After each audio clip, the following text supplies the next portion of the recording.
আজ মহান বিজয় দিবস। বাঙালি জাতির হাজার বছরের শৌর্য বীর্য ও বীরত্বের এক অভিস্মরণীয় গৌরবময় দিন। বীরের জাতি হিসেবে আত্মপ্রকাশ করার দিন। পৃথিবীর মানচিত্রে বাংলাদেশ নামে একটি স্বাধীন ভূখণ্ডের নাম জানান দেওয়ার দিন।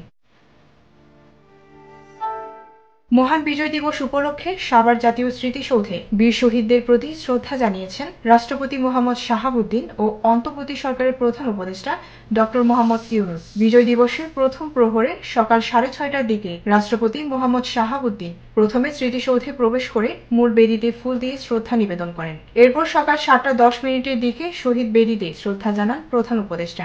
এই সময় তার সঙ্গে ছিলেন পূর্ব তিমুরের প্রেসিডেন্ট জোসে রামোস হোর্টা, অন্যান্য উপদেষ্টা ও তিন বাহিনীর প্রধানগণ। এই সময় বাংলাদেশ সেনাবাহিনী, নৌবাহিনী ও বিমান বাহিনীর সমন্বয়ে গঠিত একটি চৌকুশ দল রাষ্ট্রীয় অভিবাদন জানায়। বিয়োগনে বেজে ওঠে করুণ সুর। পুষ্পস্তবক অর্পণের পর রাষ্ট্রপতি 1971 সালের মহান মুক্তিযুদ্ধের বীর শহীদদের স্মৃতির প্রতি বিনম্র শ্রদ্ধা জানাতে সেখানে কিছু সময় নীরবে দাঁড়িয়ে থাকেন। এরপর রাষ্ট্রপতি ও প্রধান উপদেষ্টা স্মৃতিসৌধ প্রাঙ্গণে রাখা দর্শনার্থী বইয়ে স্বাক্ষর করেন।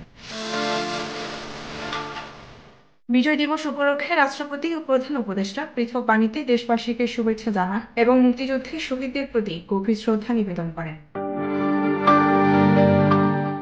ডেস্ক রিপোর্ট, উপরের পাতা।